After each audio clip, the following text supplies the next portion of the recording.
মোমেনা শোনো নসিব তোমার বদলে যাবে মুমিন মোমেনা।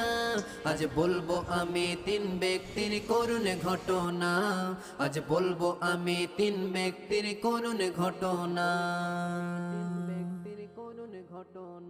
তিনজন হঠাৎ ব্যবসা তরে সফরে গেল, রাস্তার মাঝে ঝড় বৃষ্টি নেমে যে এলো। একটি গুহার ভিতর তারা আশ্রয় নিল, ভিতর ঢুকে বিপদ তাদের সম্মুখে এলো। বড় একটি পাথর হঠাৎ গড়িয়ে এসে তাদের গুহার দরজায় আটকে গেল যে শেষে।